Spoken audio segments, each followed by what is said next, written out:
work, no pleasure. I ain't here to make friends, big stepper. Hey, bad guy, Heath Ledger. Ready for wherever, I'll be front and center. Don't fly too close to the sun, your body chopped up by propellers. Came in arrogant, but left out in a stretcher. The comparison, y'all know y'all couldn't replicate it.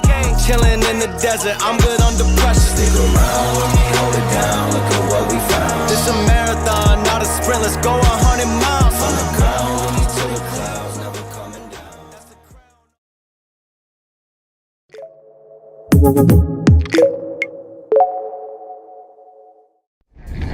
Welcome to the official podcast of PHP Architect. Join us to listen to the latest news and tech talk from our conferences, the magazine, and wider PHP community.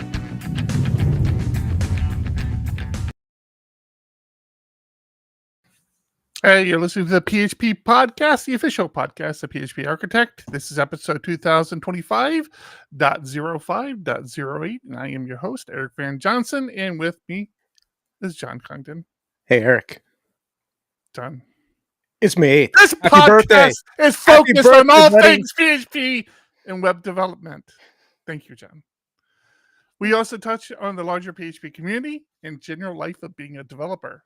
And of course, we talk about our company, PHP Architect, the magazine, and our very quickly upcoming conference.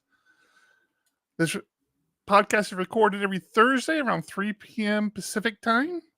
The podcast is made a little better thanks to our wonderful partners over at Honey Badger. Honey Badger helps you deploy with confidence and be your team's DevOps hero by combining error, uptime, and performance monitoring in one simple platform.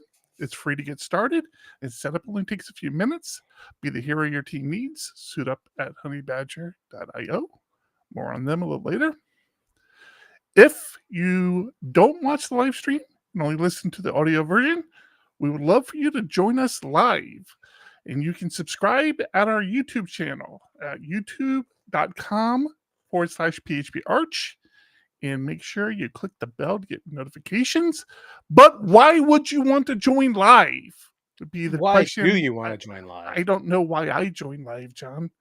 But you can participate in the live stream by being in our Discord. The Discord runs all week long, 24/7. Actually, there's some really weird things that happen. There was a very odd conversation happening in Discord today. Like, I was learning things I did not need to learn, sort of conversations. But there are also videos going back many, many years for PHP Tech. It was fun. Great bunch of people in there, including people from internals and people who work on frameworks and people who work on a lot of the packages you probably as a PHP developer use every day. So come hang out with us. Fun place to be. And yeah, you could make the stream a little better. And I think that's it. John. I think we can wrap up for this week. I feel like that's everything. Looking at our Trello board, we might need to wrap up this week. Yeah, I'm sure we have plenty to talk about. As always. Yeah. You have a busy month. Oh, yeah. Very busy. Very busy here at the Johnson Ranch. Or the Johnson Estate, we like to call it. Birthdays and anniversaries and all sorts of stuff going on. Yes. All that. All those things. Yes, today is my birthday. I am 1 year and 1 week younger than my wife, although I don't look it. I look several years older than my wife. I can't believe you're only 28. I know. I can't believe she's 29. But yeah, it's a busy, and it's not just my birthdays. Some other family members have birthdays this month, and like you mentioned, there's Mother's Day, of course, because moms need a day. It's not like there's a Father's Day. Oh wait, there is. And then, of course, we have our wonderful wedding anniversary happening. And you had your wedding anniversary this month as well. Yep, just a couple days ago.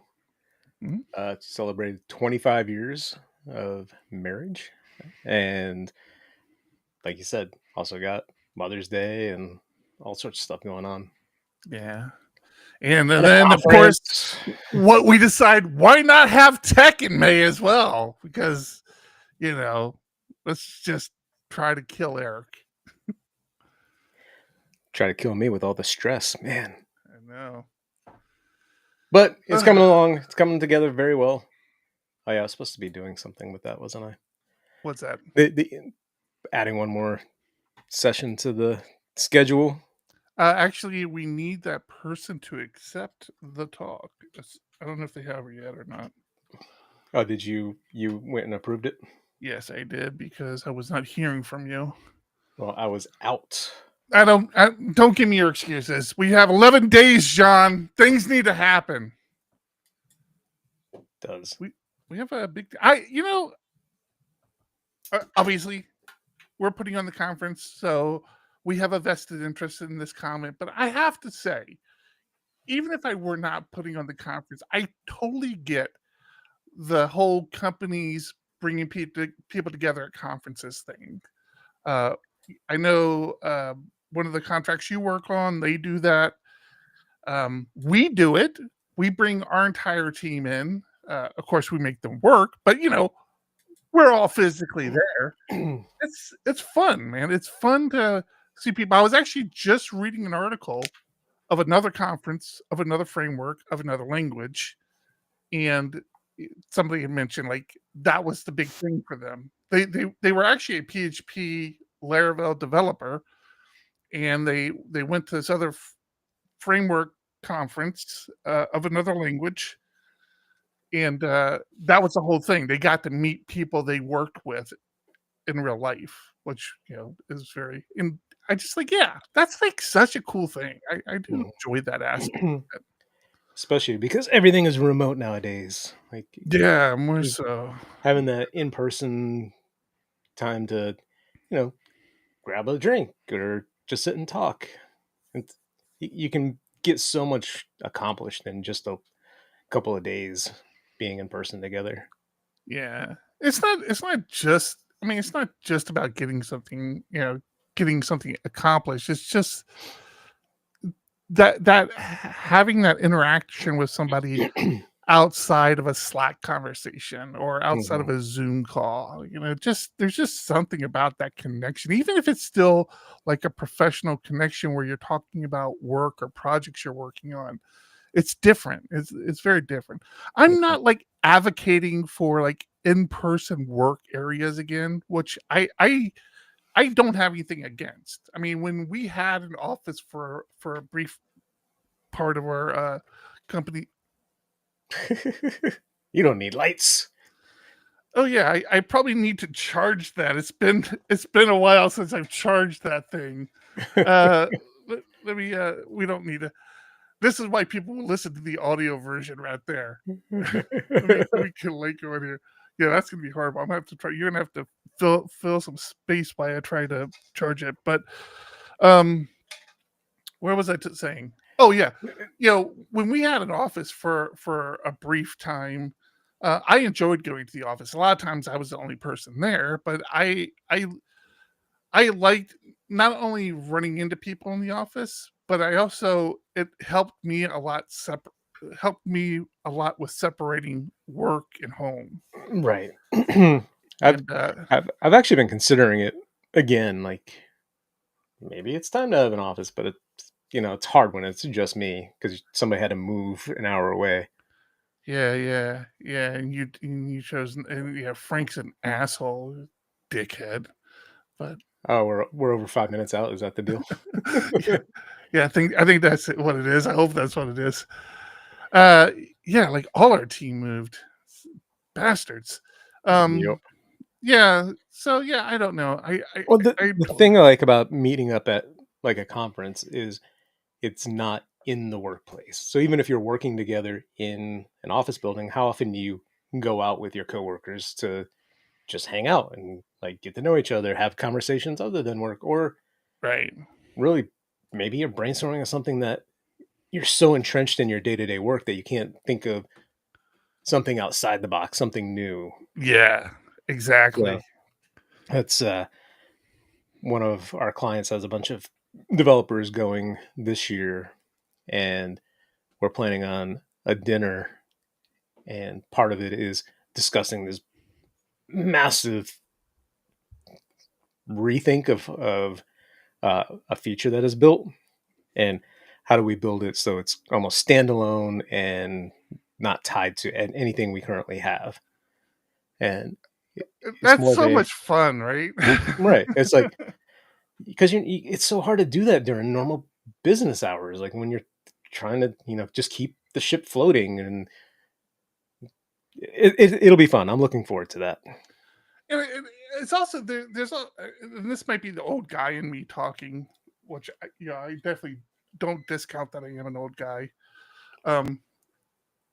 There's something that this, like, for me personally, like, no matter what tool I try to use to capture data and to kind of, like, when you're in a Zoom call or something, it always seems to pale in comparison of sitting around a table with a notebook and paper and drawing things out and writing things on napkins. And I don't know. It's I've tried hybrids of both, where you and I had those notebooks where you could write in the notebook and it would go to a digital form. Yeah, The things we've tried. But yeah, looking forward to it. Again, it's only 12 days away. Is that what it was? 11 days and something minutes. Yeah. So I hope you are considering joining us if you're listening to us right now. Come hang out. Yeah. Or it's this final week prior to the conference gets so crazy because everything needs to be confirmed. You got the food and beverage. We've got our speaker dinner, the shuttle service. Like, everything needs to be finalized. And all of a sudden it's like, you have to finalize now. Tell us how many people are going to be there. Tell us what you need, what food you want. It's like,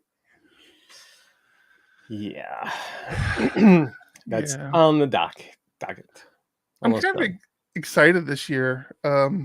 So obviously, it's established I'm a fan of baseball, and Beck and I, my wife, we went to a Cubs game and a White Sox game last year. So I went to both stadiums. This year, if you're going there, I think you have to go there the weekend before, maybe Monday. The Cubs and the White Sox actually play each other at Wrigley Field. And so, Beck was asking me, she's like, what are we going to do? We're going to go to that game. I'm like, I don't know. I'm like, we've seen both those teams play. And like, I was a little hesitant because, like, they're both Chicago teams. So, that the stadiums should be packed, right? They're both, nobody has to drive far. They're close enough, yeah. So I had an idea and I looked it up, and I didn't realize this. But, well, initially I looked up how far Tiger Stadium was, and that was like 4 hours.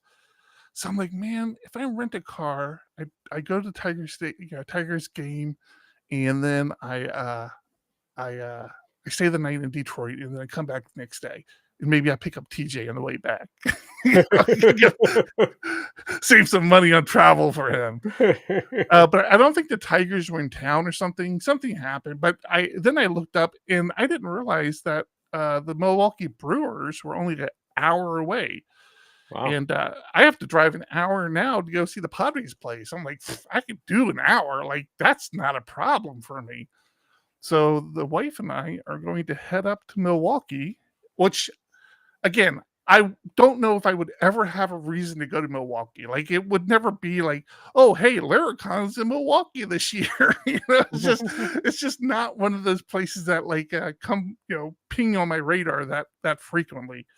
So I think this year we're gonna. Well, I know our plan right now, unless something happens in travel, is going to be to when we land, we're going to go to the hotel, see if we can check in, because we're kind of getting in early. We're going to see if we can check in, and if we can, we'll probably drop our bags off, go rent a car, because you can walk to the car rental place from the hotel now. It's a beautiful thing. go get a car and drive up to Milwaukee for the day and see what trouble we can get into there. It'll be fun. Yeah. Are you planning on staying the night there and then coming back? Or are No, you... yeah. No. I'm coming back after the game. I mean, like I said, it's an hour away, so it's right. like It's not bad. I've done that blindfolded many times. I'll just rent a self-driving car. Take me back to the hotel. I wanted to do a train, and there was a train that went up on Friday, but it's there was no train back. Like the train stops running at like 7 p.m. or something crazy like that, and the game doesn't even start until 7. So it's like, all right, well that sucks. And then we're like, okay, well maybe we stay the night, or maybe we go to the game on Saturday and just go up there early and take the train back down. But I don't even think there was a train on the weekend. Like it's a really weird like train schedule between Chicago and Milwaukee, which is weird to me. Like I feel like those two cities are big enough. Like there's a train between LA and San Diego that runs every day, and I think it runs until like 11 o'clock at night is the last one or something. Maybe I'm exaggerating, but it definitely seemed like the train between LA and San Diego was a lot more frequent and that's further than Milwaukee and Chicago. So yeah, but you're from San Diego to LA, you're talking the coaster, which runs constantly just back and forth. You got to take the coaster up and then switch trains, right, to go to LA. You don't stay on the... I thought the coaster ran all the way up. I thought the coaster ran to downtown. Maybe I'm wrong. I don't know. I don't know. I haven't done it, so I can't say. I know my kids used to take the coaster up to Disneyland. I mean, well, they took it to the stadium there, which is down the street from Disneyland, and then I guess there's a bus you can take to Disneyland. But yeah, how's your work week going though, John? You been coding at all? I've been doing a ton. I've been doing a lot of refactoring. My big code base that I get to work on, there's actually 2. The phone servers themselves when I started working, they were on PHP 4, got them to PHP 5, got them to 7.4. Tomorrow, testing, like deploying PHP 8.4. So been constantly working on that for like the past couple of weeks. And we're talking, initially there were just 2 PHP files, but the PHP files were a couple of thousand lines long each. And over the past few years, we've been, refactoring, trying to bring in object-oriented code, trying to refactor that, put in a container, like trying to make it more modern, even though it doesn't need to be for what it's doing. Got that all done, things up to PHP 8. Had to bring in a couple of the libraries I was using that are not maintained anymore. Like, all right, I guess I'm going to bring them in and maintain them locally. I reached out to the maintainers like, hey, I know you're not doing anything with this anymore. Do you want me to help? Like, I'll either, take over within their repo, or or do you want me to just fork it and maintain it separately? Never heard back from the maintainer. I don't know if anyone cares, so I just brought it in-house. So that's the big thing. But here's the funny thing. I got that all up to date, right? PHP 8.4, got it through QA, got testing, everyone's happy with it. I was working with the ops team yesterday to let's deploy one. I think we have some 17 phone servers in production. I was like, let's just bring one in. So we put just a little bit of traffic in the late afternoon. So, if things go wrong, you're not affecting a lot of people. So he liked that idea. This was at 3 o'clock yesterday afternoon. He's like, let's disable it, let it drain so it's not being used. Perfect. We'll be back in an hour, 4 o'clock. We plan to do this. We get back at 4. There is one person still on it, still using it. So I had the idea. I'm like, if I just put this one line of code in here, when they finish the call they're on before they start the next one, it'll hang up on them. Which isn't so bad. In the browser, it's like, it's ended, reconnect, and they'd reconnect to another server, no big deal. Right. Worked fine. No problem. So then we go to deploy the new AMI. It didn't build correctly. So he and I have a back and forth, and it was something in his bash script, like it built, but it didn't do all the other stuff, like get the ASG. Why am I blanking? AMI? I don't know. No. Whatever. It didn't finish something in AWS the way it should have. Mm-hmm. So, we go back and forth, and we're like, screw it. Like, well, let's work on it. It was going to be today, but today was crazy. Like, let's do it Friday. Re-enable the server, not thinking anything of it. Then new code went live last night on the actual application, and it kept randomly breaking. And they're like, why is it randomly breaking? And nobody can figure it out. You got that line of code still there, don't you? I'm like, it didn't hit me when it was happening, because this is hours later. Yeah. And all of a sudden it happened to somebody, and she goes, do you want to see it now, since this is a fresh version, like a fresh happening? I'm like, sure. I go and look, and I look at the IP address. I'm like, damn it. I started laughing. She goes, what? And I'm like, yeah, this is my fault. Yep. Let's just hang up on people. I might know what's wrong. Yeah. Oh, it's fixed. It's all good. Yeah. So don't put a random hang up somewhere.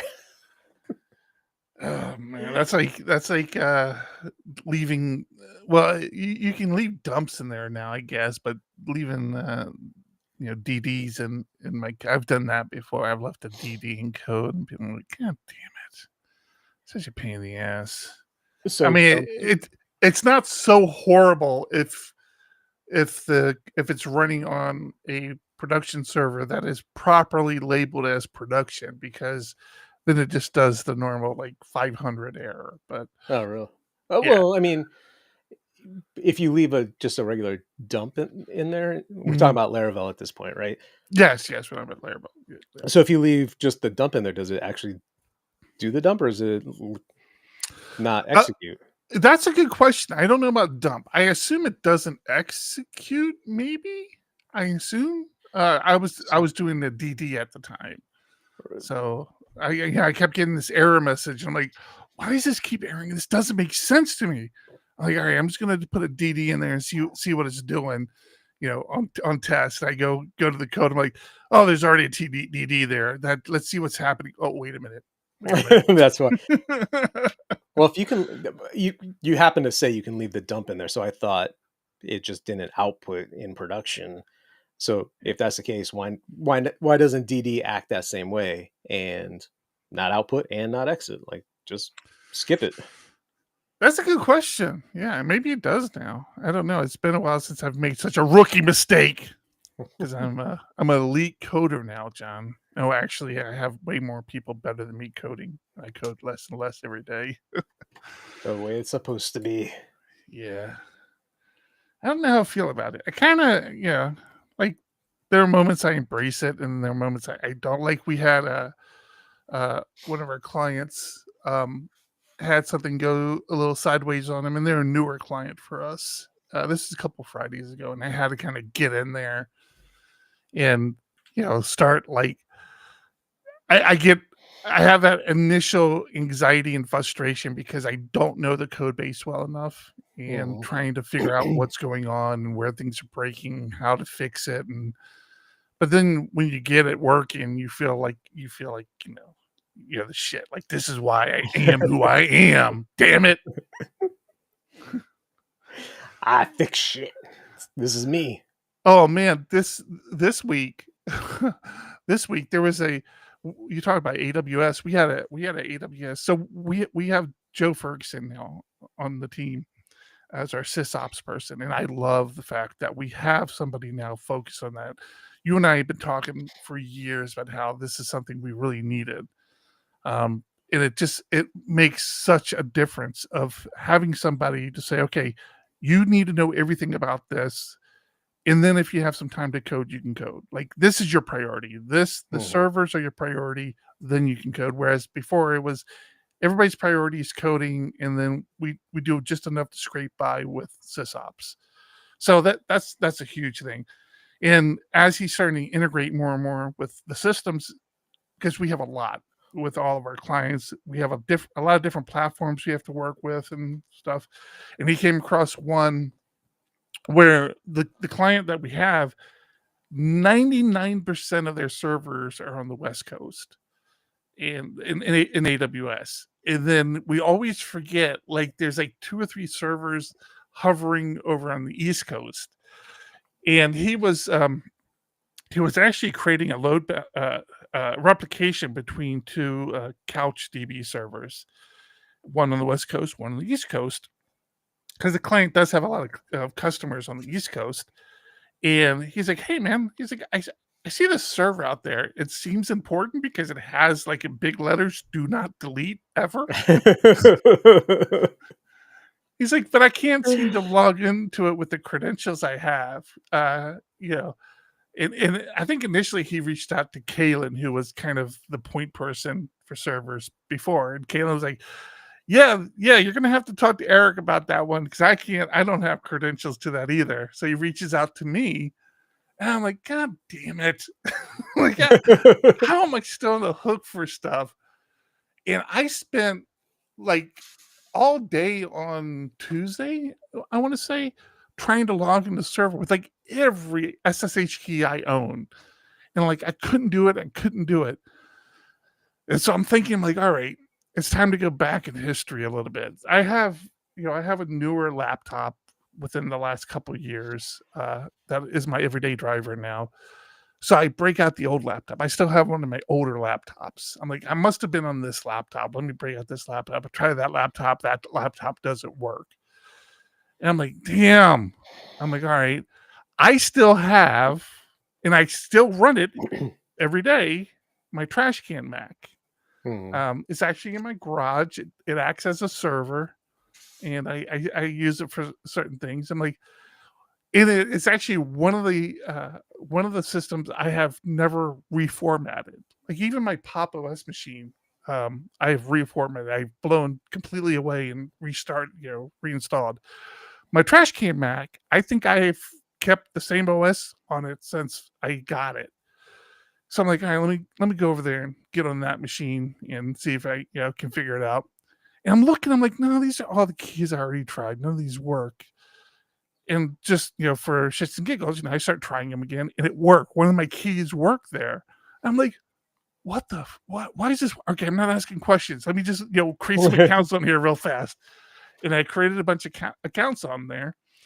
And I came back to my current machine. I'm like, okay, that's the same key. Like, I'm checking because it was actually I looked at the public key. I'm like, okay, what I'm going to do is I'm just going to copy my new current SSH key. I'm going to copy that public key onto this machine. And I copied it, and it was the same, it was the same key. I'm like, wait a minute. Like, I've had this key for a while. So I'm like, okay, I had this key back then, and it's on this machine. So why can I log on? Well, it turns out, I guess, like, newer SSH clients have a different algorithm it uses to connect to servers that older SSH servers don't know how to negotiate with by default. And so you have to like tell your SSH client, and these are all command line clients, but you have to tell your SSH client, oh, hey, use this algorithm to try to talk to this server because it's an old person. Speak slowly and wait for a response. And speak loudly. Yeah. And it worked. And I mean, I like, things like that drive me crazy. But the people who need to be on there are on it now, and I can wash my hands of it. I honestly can't even remember what the hell it's used for. I know, like, in principle what it's used for. It's this component for this government system that we use, but I can't remember what about, like, where that factors into the workflow. So that's one of the things we probably need to figure out. But so we're paying for a machine that we may not need. No. We're definitely using it because when it's not working, we know it's not working because somebody else tells us, "Hey, I'm not getting my letters." I'm like, "Oh, okay." So yeah, it's definitely something that's being used. I'm still a little hung up on why I put it on the East Coast when, as far as I know, all the other systems are on the West Coast. I don't know what the logic was there, but for whatever reason, it's on the East Coast. We're probably And going. We probably inherited that then. It was probably maybe I don't know. that's we inherited it. Yes, we inherited. We would not have made that mistake, John. That's the one thing I hate about AWS is that you lose things if you happen to create it in the wrong zone. You just like forget that it's there. Yeah. Like I just want to see all my EC2 instances. Nope, you have to know where they're at. And it's crazy because for other things like S3s don't care about zone. You get to see all your buckets. Like here are all your S3 buckets. Why can't I have a global view of my instances? It's fine if they're in different zones. Just give me a global view of it. You know what helps with global views? A good error and uptime monitoring system, John. Like our friends over at Honey Badger. Tell me more. When your app breaks in production, you want to quickly understand and fix it, not sift through the logs for the next hour. That's where Honey Badger comes in. Honey Badger notifies you of errors, outages, and performance issues as they occur and helps you respond instantly when your systems go down. When you need to dig deeper, Honey Badger's advanced query engine helps you reach into your logs and grab just the information you need. With error tracking, performance and uptime monitoring, log management, and support for over 10 languages, Honey Badger is the best tool to gain real-time insights into your application's health and performance. Best of all, it's free to get started, and setup takes less than 5 minutes. Be sure to bookmark honeybadger.io. That's www.honeybadger.io.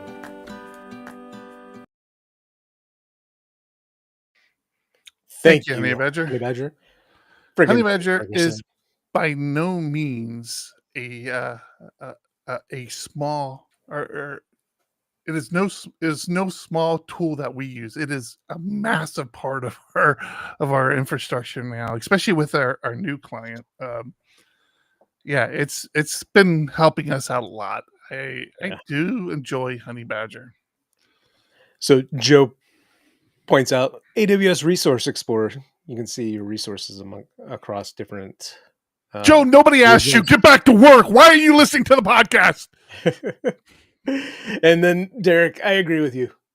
I'm not a DD person. I used to be. Oh, you kidding me? Use Xdebug. Oh, use that. Oh, yeah. Okay. Yeah. If it's your local development environment, yes.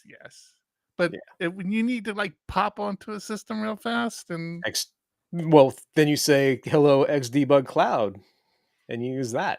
What are you, a commercial now? What are you doing here? You bust my ball for that. Derek, I got you.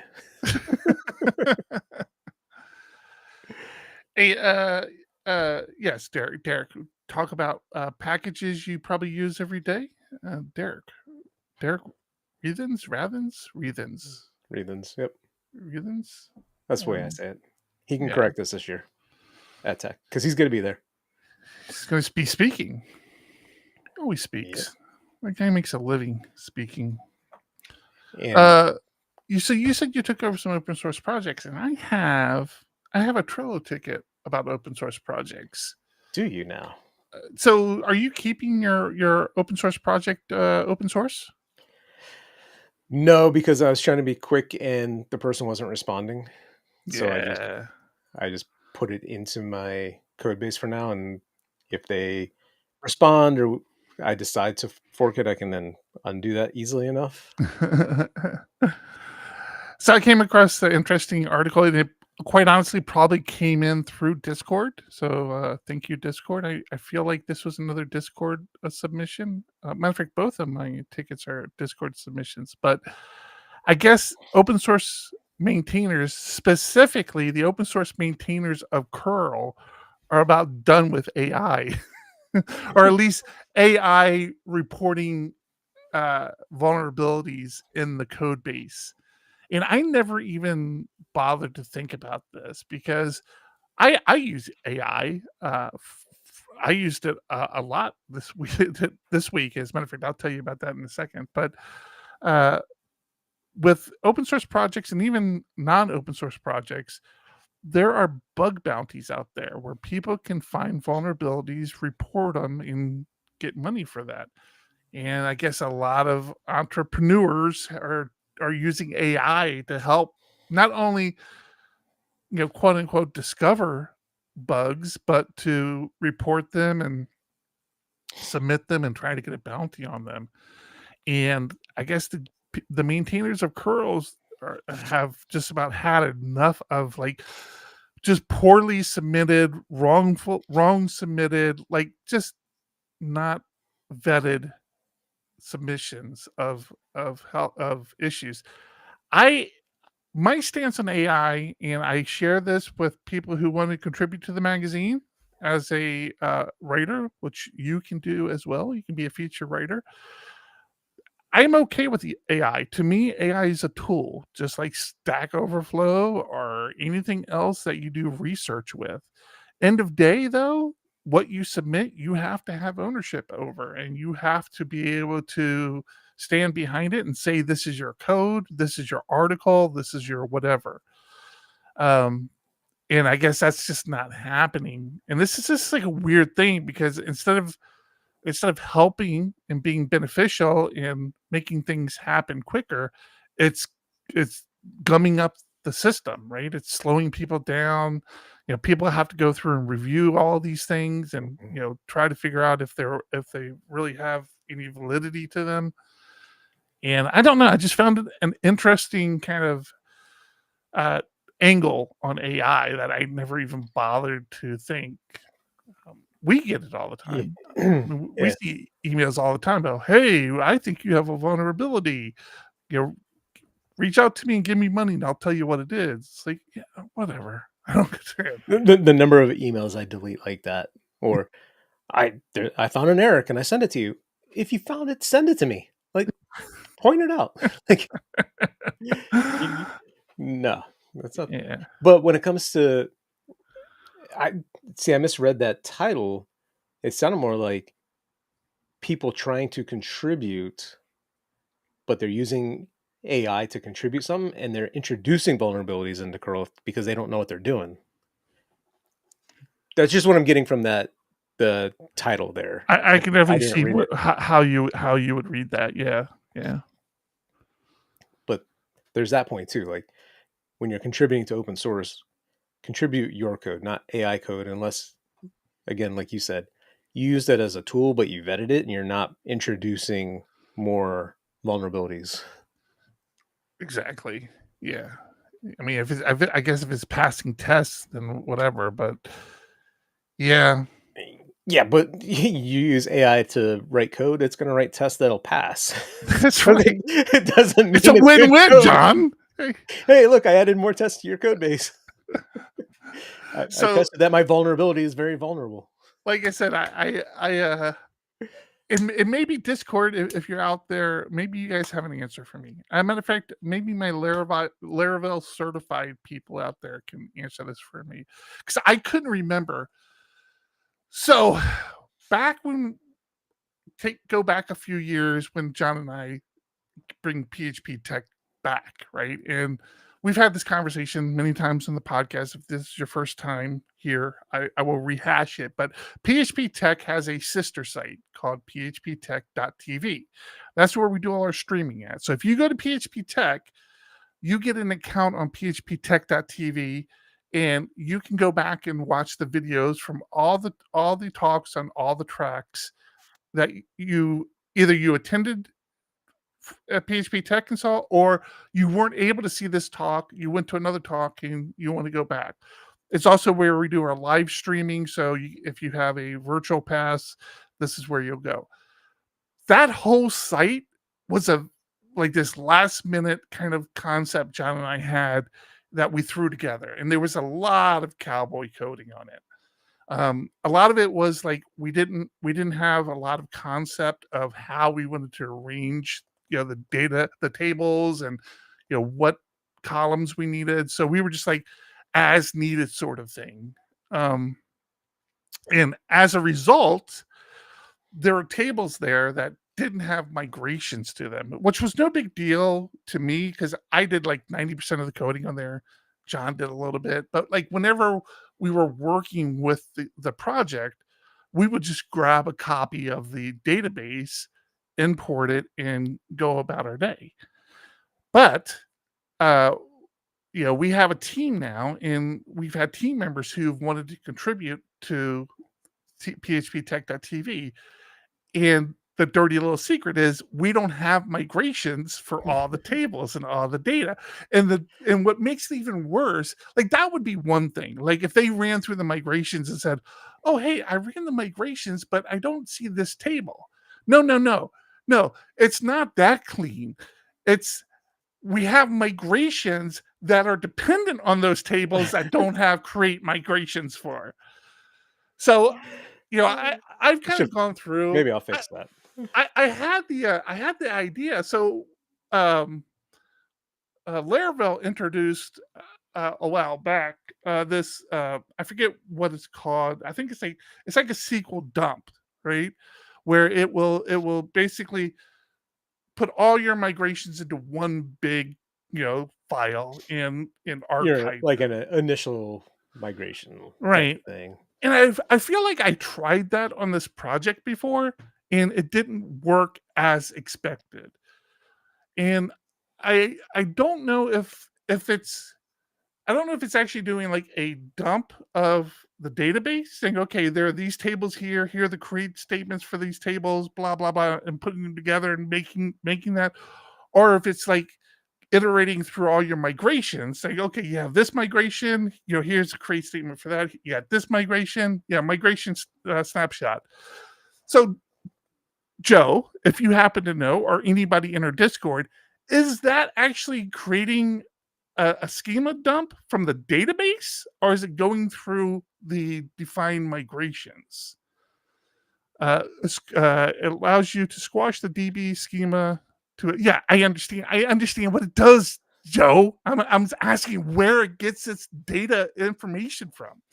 But anyways, I feel like I've tried that in the past and it didn't work. So this weekend, I started saying, okay, I'm going to buckle down and I'm going to create these migrations for these tables that don't have migrations. And it turns out there were a lot more of them than I thought. Right? Like really too many, like uncomfortably and too many more. But would it be? How about you grab the production database, bring it down local, and then just roll back all the migrations? Then you're left with the initial state, and then just dump the schema and put that into the a first migration. I'm not sure I follow. We can work on it later. Yeah. So anyways, what I started doing, because like some of these tables have a lot of columns in them, and so what I was doing is I was writing a condition because I didn't want to. I didn't have the migrations right in my install. Neither does production, right? Mm-hmm. These migrations don't exist. So I was writing conditions that would say, hey, if this schema doesn't exist, then run this migration. But if it does, then just say you ran the migration, put it in the migrations table, and you can forget about it. Just move on with your day. So I started doing that by hand, right? And I'm like, so let me restate what I was saying. Grab the production database, bring it down local, and then in the code, local code, roll everything back. So it undoes everything, that all the migrations that we do have at this point, it rolls all those back. Now we have an initial state of the database. Take that schema, put it into a migration, just change the timestamp of it so that it runs first. include it in the migrations table so it doesn't run again in the future. Now we have one for development. Gotcha. Kind of what I'm doing, anyways. I'm Right, creating, but it's creating migrations. you said you're doing it more by hand, and I'm trying to say don't do all that. Well, that's the thing. I'm not doing it by hand anymore. So what I've been doing is, and I just realized this over the weekend, is I go to my database tool. I say, hey, show me the create statement for this table. I take that, I throw it in AI. I'm like, hey, write me a migration that would create this table and throw a condition on there that if this schema exists, to skip it. And just AI just generates it for me now. But why are you doing the whole if it exists, skip it? Like because it doesn't actually skip it. It processes it as ran and adds it to the migration table. So it sees it as ran, so it doesn't try to run it again. My application's happy because it says, okay, I have this table, I don't need you to run, and it ran. Gotcha. Yeah. There are reasons, man.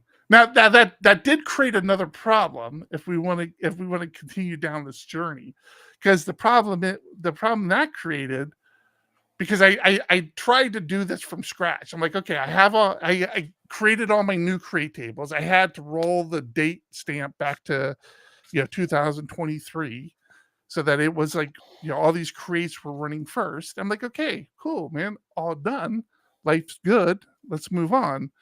And this introduces the other problem, which I alluded to earlier, which is I have migrations in there that change the tables that didn't have creates to it. So now it says there's a migration that says, oh, in the talks table, add a stream ID. Well, now if I run it, it says, no, your talks table already has a stream ID because it already has goddamn stream ID. So right. then I had to find all those and write conditions in those. Say, okay, if this schema has this column, skip it. You're not listening to me. Roll everything back. And then No, you're not listening to me. You weren't here this weekend when I was doing all this shit, John. It's done now. So, Joe he's not sure, but he's kind of confident that it does a dump of the DB tables. So I don't know what problem I had with it before. I should try that again and see what it does, because we have enough migrations now. I shouldn't say that. We really don't have that many migrations compared to like other real projects that have like hundreds of migrations. Mm-hmm. But yeah, had a fun email.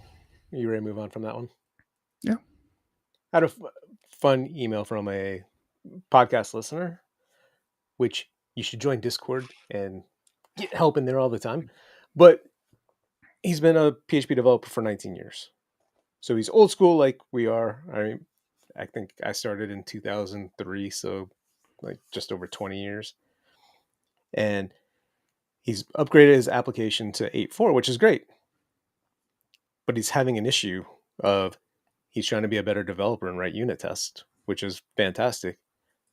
But as he runs it, it says cannot redeclare function and then his function name. And putting the pieces together, my assumption is he's doing old school development where instead of having a front control and everything going through index and all the requires correctly, he probably has multiple PHP files and probably using require, like require wants this, and and it's not object oriented. Again, my assumptions based on the limited information I have in the email, but that adds all the functions to the global namespace. And of course you can't redeclare. And he was asking, should I do an if function doesn't exist, or if not function exists, then declare it? And it's like, no, that's unless they are literally doing the exact same thing, that doesn't fix anything. You really need to switch to object oriented, move stuff out of the global namespace, have separate namespaces, and be good to go.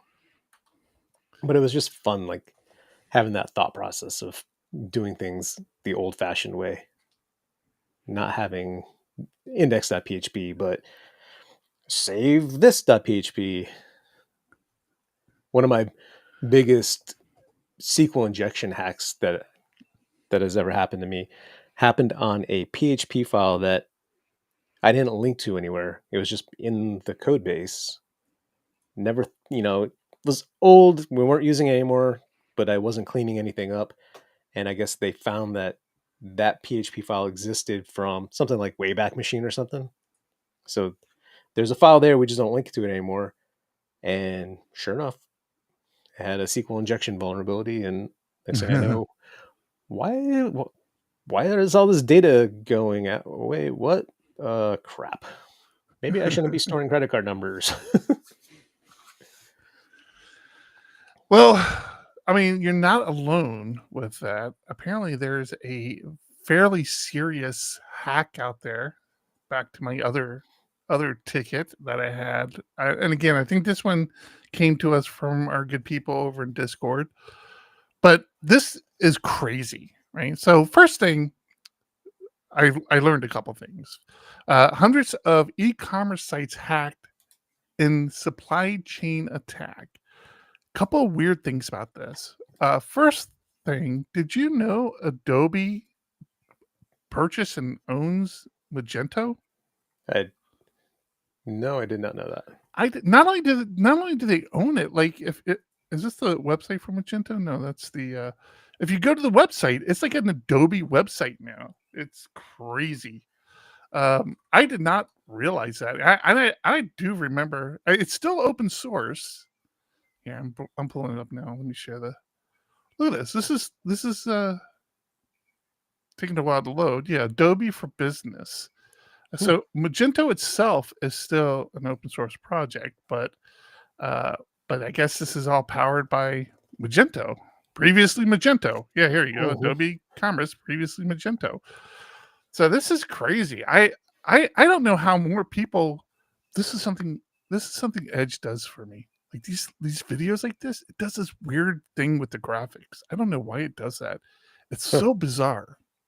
It's an Edge thing. So yeah, I don't know. Like I remember Magento was like just this huge thing in the PHP community for a while, and then all of a sudden it stopped being such a huge thing. But I guess it's still a huge thing in e-commerce. So the cool thing, not cool. Let me roll that back a little bit.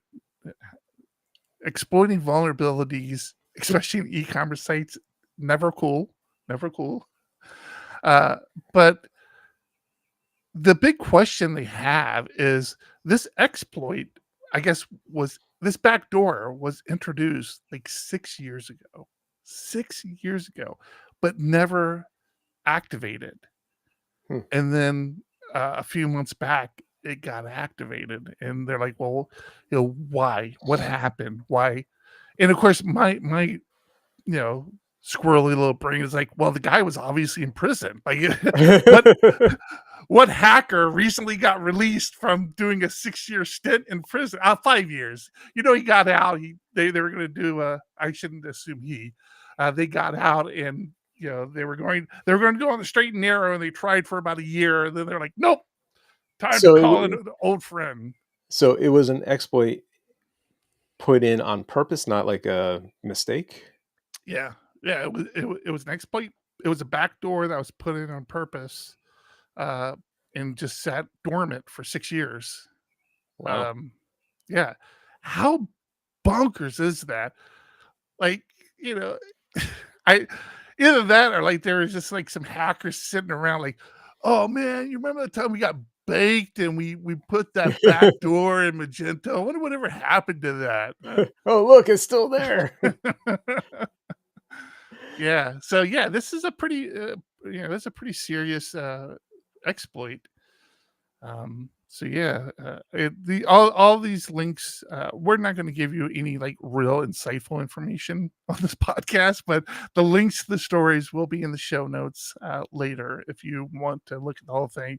Just know if you run in a Magento site, you may want to make sure you patch your systems, and of course it it does that whole, PHP is not a secure language thing again, right? Because one of the things that this does is allows you to run a PHP code on the servers, and I hate seeing stories like this, and I can't think of like what it's doing that just like has remained a vulnerability for 6 years. Like, what did it take advantage of that nobody saw or patched for 6 years? I just can't get my head around, because you got to think like Magento has to have had a major revision in that time period. In not to mention, it's owned by Adobe. Like, this is a big enterprise corporations. These people go through security audits constantly, especially for their software, especially for the e-commerce platform. I know the security audits we go through for the code we write for our clients, right? Because these financial institutions require it. Like, what the hell slipped through the cracks for 6 years? It's amazing. It just goes to show you, none of us are any good at what we do. We're just not. We're just lucky. We're just lucky nothing has happened yet. It's everything is not if, but when. That's exactly. Since the backdoor allows uploading and executing arbitrary PHP code, the attackers have full remote code execution and can do essentially anything they want. Yeah. Guys are talking about database clients in Discord. So, oh wow, sorry. So what they ended up doing was inject the skimming software. So as people were on their website entering credit card information, it was just sending that off to them. Yeah. I wasn't gonna get that detailed about it. Yeah, it's nasty, man. It's nasty. This is a thing I try to tell my kids too. It's like, when they were younger and they were like, oh yeah, it's all secure. I'm like, no, nothing's secure. Nothing's secure. It's as secure as we as developers say it is or want it to be. But like, we can always, like, we touch the data. Like, we know all its naughty bits. If we really wanted to be bad people, we could easily be bad people. Mm-hmm. Yeah, it's just, yeah. But then there's that whole problem of, not problem, I shouldn't say that. You start using libraries, you depend on them, and then you don't fully check every single dependency you bring in. Scary stuff. So database clients, Ducknizzle and A-Woods and a few others in here. Yep. I hesitated on that name now because I realize that's one of those words that like they manipulate you into saying, and you end up saying a bad word. Yes, Tables Plus. I just recently went back to Tables Plus. The client that's built into PHP Storm A-Woods is the Data Grip, which is also a standalone and a very good and powerful editor. That's what I used. Client. Yeah, Data Grip. I was using, if you're a hardcore open source person, for a while I was using a BeaverDB, which is very closely resembles Data Grip. It's not as GUI as like a Table Plus is, but it's good. I liked it, and yeah. And if you're a command line person, of course you have the command line SQL. But what's the one I used on the command line? MySQL or MyCLI, I think is what it is. What the? Now I got to pull up my. I mean, if you could just use the MySQL client. Yeah. But there's one that does a nice little in between where it will do It's like, is it like a TUI? Yeah, no, not so much a TUI. It just has auto completion in it. Yeah, I have to look it up to see what it is. SQL Ace, A-Woods pointed out, is a Mac OS client that I used forever. And then when we went to our Linux machines for a couple of years, that's when I started using Data Grip. So when we came back to Mac, I was like, I'm just going to stick with Data Grip. We're paying for it. Might as well use it. Yeah.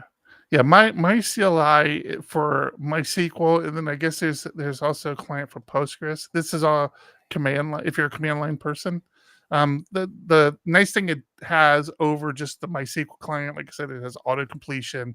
It figures out your database schema, and it has some other nice little quirky things that you can do with it. Yeah.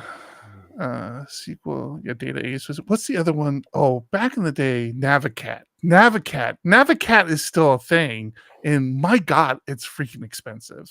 Holy smokes! Oh my God! I remember you telling me about that. Yeah, yeah. Navicat was when I was first getting into PHP and MySQL.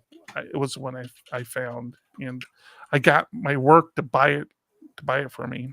But man, I went recently. Not recently, that's a lie. A couple of years ago, I went to look at it, and the cost of it is just through the roof. And of course, they do everything everybody else is doing, right? Like Table Plus, I'm going to give Table Plus credit. DataGrip does the same thing.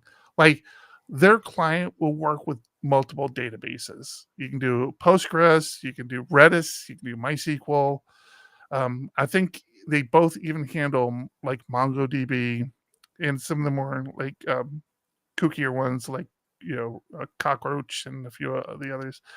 Navicat, they still have like different products for every client you need.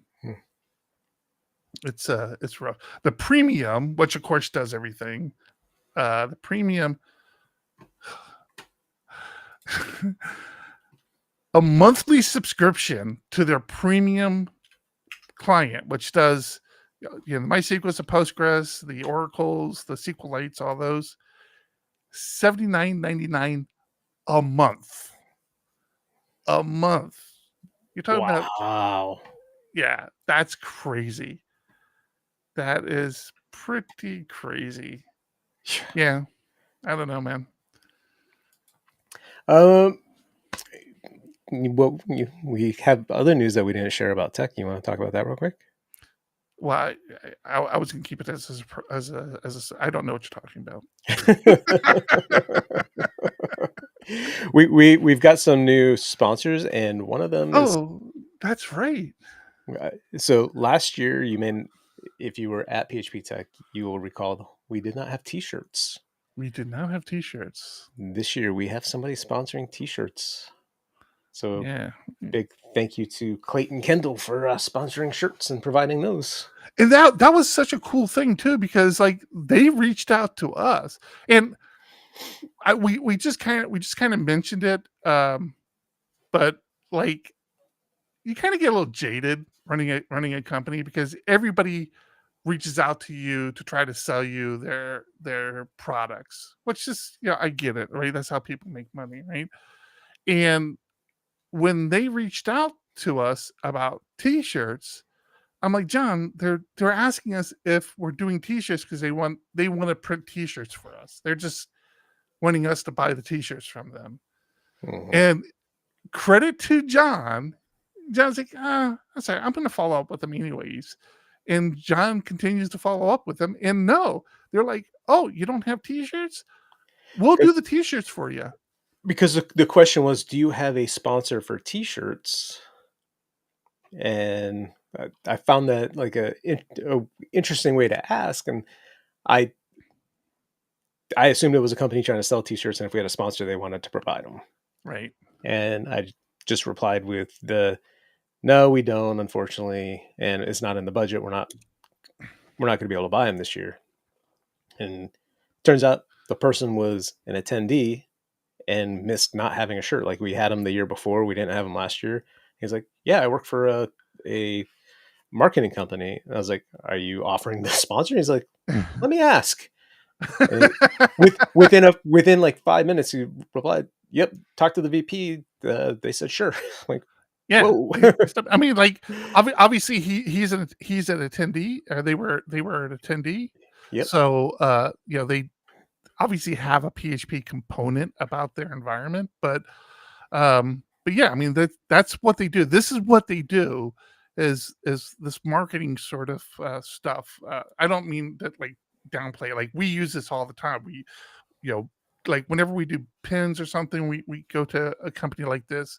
We apparently are going to start going to a new company, but so yeah, like I was very judgy about it. Like they're not going to just sponsor the t-shirts, but no, they're 100% sponsoring the t-shirts, and hats off to them, because like we didn't even have a t-shirt design, which I think actually works in our favor, because John and I have a tendency to like overthink it sometimes.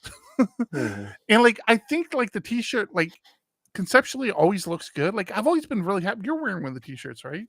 Like Yep. I like that t-shirt, but like Last in year's. hindsight, I start to think, is it too busy? Like I don't like, is it too much? So yeah, we reached out to them. We're like, hey, we don't really have a t-shirt design. Here's our shield. And so it's just the shield on a t-shirt, and I'm happy with it. It looks good. It's exciting. So yeah, big shout out to Clayton Kendall. Looking forward. I hope you come up and introduce yourself at the conference. I like to say thanks in person. But yeah, we've got a few others that popped on. Geocodia. This is Geocodia, the place TJ Miller is working at now.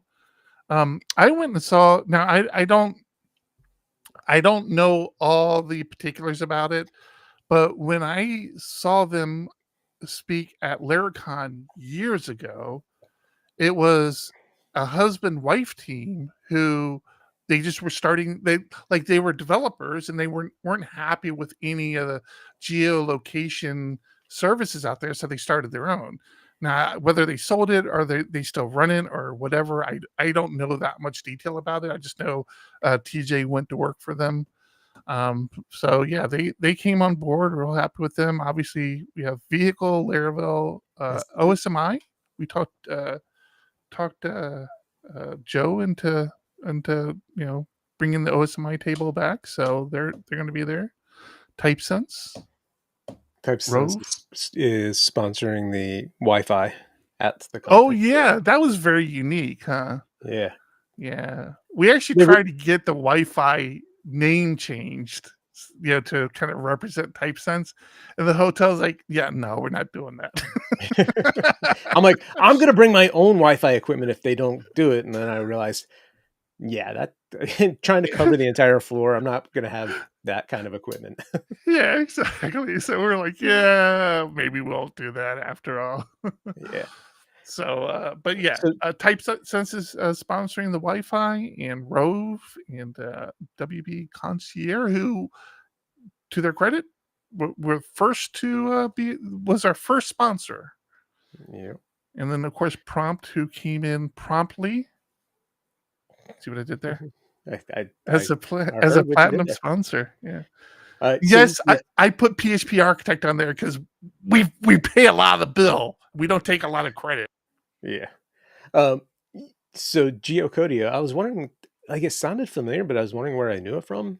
And I think that's the one Laracon that I've been to where it was that husband and wife talking about their business. Yeah. That was it. That was the one. Yeah. That's funny. That must have been New York then, huh? If you went to it? Mm-hmm. Yeah. So we sorry, go ahead. No, I don't have anything. I'm actually, so I saw Geocodia once they sponsored, and then went and I'm like, wait, we might be able to use this on one of our clients, because a couple of our clients. Yeah. I know. So yeah, we might be. So again, they may be making a lot of money off of us for the very little that we brought in. It pays the sponsor at PHP Tech because we end up paying for the services. Yeah. Yeah. I'm excited. Because we had that big project where we rolled our own, which for the record was very happy with our own rolled one. But I was already thinking like the maintainability of it is going to be a pain in the ass, and that a version of that project is actually coming back around. We might actually still need this, so we'll see. We'll see how it goes. A-Woods is asking if we have more of the pens with the little nubby thing. We do not, because I have one that's like a one-off blue one. Oh, you have one off Blue? Yeah, I keep one at my desk too. Boop. Yeah. Yeah. I can order more. I think we have some on the truck, maybe. No, we don't. Oh. I'm pretty sure we had just enough last year. Maybe we do still have some on the truck. I don't know, but I'm pretty sure we might have burned through them last year. But not too hard to order. Although we are getting down to the wire if we're going to order them. Yeah. Yeah. All right. A-Woods, maybe. And the cool thing about these, and the reason why we got these the first year, they're great. First thing, they're great pins. Like that. If it helps you justify it, John, it does have the wrong logo on it. It has the brackets. So we need to update the logo anyways. But the reason I keep it at my desk is because the little pointer is you can use on your iPad and stuff. That's what he said. Yeah. Yeah. Oh, did he say that? Yeah. Yep. Yeah. With the touchscreen nubbin. The top that it's a game changer. I use it all the time. Boop. Yeah. Yeah, he would. I'll talk John into it. We need new hats too because it's got the wrong logo. Yeah. I wonder if Clayton Kendall does Kendall. It's not a Ken doll. It's Kendall. Clayton Kendall. Yes. Kendall? Like Kindle, like the Amazon Kindle? Clayton Kindle? Not okay. Kendall. I feel like we're saying the same thing, John. You're saying Ken doll. You're over. Well, it's got the two L's. It's got two L's at the end. So I don't know. But anyways, maybe they make pins. We need to reach out to them and see. Bonus points for blue ink. Who uses blue ink anymore? Who uses blue ink? No, it's all right. Are we done? Holy crap, dude! It's 4:16, man. I know. Got things to do. You got baseball or what? Practice tomorrow, and then our first playoff game is on Saturday. We are the number 1 seed of the minor B division. So are you gonna flow? Are you flow? Are you gonna throw? Are you gonna throw the game so you don't have to miss any of the playoff games? I'd still miss even if I threw. So no. Nope. I want them to go all the way because then I get back and can enjoy some more playoff games. All right. I missed two games, unfortunately, being gone. It's very important that they don't win while you're gone. It just helps your ego. No. Because then if they lose 2, they're out. Double elimination, and I'm missing 2 games. So nope. I'm stacking my lineup. Nope. They're winning. All right, that's it. We doing this next week? Yes. Why are you putting me on the spot? Because you're the only one that it depends on. You're the one that's gonna be. You're staying the night in San Diego. Yeah, but I mean, it's San Diego. It's okay. Easy drive. I can drive down there anytime. Okay. Well. Oh, we didn't mention if you're in San Diego and you're a PHP person, we have a meetup next week. Next Tuesday. Next Tuesday. So come check it. NS Bucky from our Discord is actually presenting. So come out. We doing pizza again? We're doing food? Yep. I think we have to. Otherwise, we have grumpy nerds, and grumpy nerds are the worst. Grumpy nerds are the worst. Yeah. Having weird AI, not Al, although I did figure out it's Al Yankovic's picture here. Fun with Olama, Prism, and Laravel. Fun fact, TJ Miller, the creator of Prism, will be talking about Prism at Tech the following week. So it's going to be kind of cool to see NS Bucky do his presentation and then go see what TJ has to say about it and see who does it better. Hell, maybe TJ will just say, you know what? Why don't you have the NS Bucky guy do his talk for me? Actually, you know what I'm thinking. I don't even say it because I'm already thinking it too. Like, actually, we could probably use that. Yep. We're on the same page. Yeah. We'll have to have that conversation on Tuesday. So if you're in the area Tuesday, May 13th, NS Co-works downtown San Diego by the airport is hosting again, and we'll grab some pizza, beer, and sodas if you're going to be there in the San Diego area. So even if it's not a good talk, you can just get hammered and not worry about it. Just don't drive home. There you go. That Sounds good. All right, that's it. If nothing else, we will be back next week, and hope to see everybody at Tech. Bye. Thanks for hanging out with us. Bye. This has been PHP Podcast, the official podcast of PHP Architect, the industry's leading tech magazine and publisher, focused on PHP and web development. Subscribe today at phparch.com to see what the leaders in the community and industry are talking about.